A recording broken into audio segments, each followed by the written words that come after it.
their China routes this month, citing competition and a drop in demand. Other airlines like Delta and Lufthansa are also reconsidering their China operations.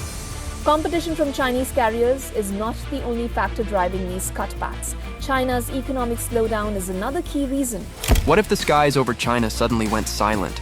No roaring jet engines, no international flights descending into Beijing or Shanghai, just empty skies. That's not a scene from a dystopian movie.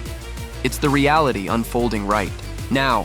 Major global airlines are cutting ties with China.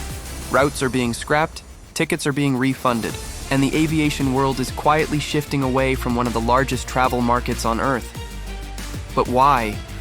Is this about politics, economics, or something even deeper that the public isn't being told? Buckle up, because we're about to dive into the turbulence behind the flight bans that are reshaping global aviation. Global airlines, including giants like Lufthansa, British Airways, and American Airlines, are drastically reducing or outright suspending their flights to China. Some are citing operational difficulties, others mention regulatory challenges, but few are being completely transparent. Flight frequency data reveals that connections between China and North America, Europe, and parts of Asia have dropped significantly, far below pre-pandemic levels, and in some cases even lower than 2020. So what's really behind this global retreat from Chinese skies? To understand it, we have to rewind a few years and look at a perfect storm of factors that's been quietly building. The initial blow came with the pandemic. In early 2020, China implemented one of the most aggressive lockdowns the world had ever seen. Entire cities shut down, borders closed, international flights were reduced to a trickle.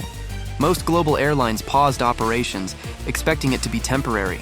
But as the world began reopening, something unexpected happened. China didn't. Its zero-COVID strategy extended well into late 2022, with sudden lockdowns, strict testing requirements, and unpredictable border rules. For airlines, this created a logistical nightmare. And even when China finally relaxed its policies, the damage had already been done. Many carriers had restructured routes, moved resources elsewhere, and reassessed their exposure to the Chinese market. Then came the second wave of turbulence: geopolitics. Tensions between China and the West have escalated across multiple fronts: trade wars, cybersecurity concerns, military posturing, and most recently, aviation diplomacy.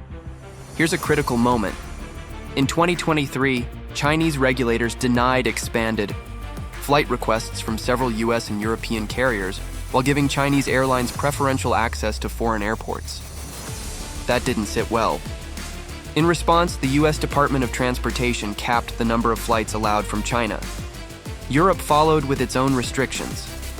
Suddenly, flying into China wasn't just a business decision, it became a political statement. For many airlines, staying neutral meant staying away. Flying to China isn't cheap. Fuel costs are rising. Airspace restrictions, especially with Russian skies closed to many Western carriers, force longer, more expensive detours. Insurance. Premiums for flying over East Asia have also spiked due to geopolitical risk. But here's the kicker. Demand hasn't returned to normal. Chinese outbound tourism has been slow to rebound. Many Chinese travelers are still cautious, deterred by economic uncertainty, new visa restrictions, and shifting priorities at home. On the flip side, Western business travelers are less eager to go to China amid growing political scrutiny and a complex regulatory environment. The result? Half-empty planes and unprofitable routes. For airlines still recovering from years of financial losses, that's simply not sustainable. So what are these airlines doing instead? They're redeploying aircraft to more profitable markets, like India, Southeast Asia, and the Middle East. Emirates, Qatar Airways, and Turkish Airlines are stepping up, offering flexible connections. That bypass Chinese airspace entirely.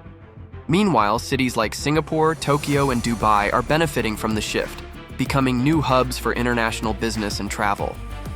The aviation map is being redrawn, and China is no longer at the center. Of course, China hasn't taken this lightly. The Civil Aviation Administration of China has accused some foreign airlines of discriminatory practices. Chinese carriers are lobbying for increased access to US and European markets, but face pushback. Domestically, China is ramping up its own aviation infrastructure, expanding airports, increasing domestic flights, and pushing for a dual circulation economy that reduces dependence on foreign travel. In the long term, China may pivot toward regional travel and partnerships with friendly nations. But its dream of becoming a central hub for global aviation? That's slipping further out of reach. So what does all this mean? The flight bans and route cuts aren't just about logistics. They're a reflection of a shifting world order. Where airlines once connected people across borders with ease, they're now caught in a web of politics, economics, and uncertainty. We're watching a slow decoupling in real time, not just in trade and tech, but in the very way we move through the world. For travelers, it means fewer options. For airlines, it means tough decisions. And for China, it marks a dramatic shift in its relationship with the global economy. The skies might look the same, but the world beneath them has changed. What used to be a non-stop global network is becoming a patchwork of selective connections, shaped by strategy and survival.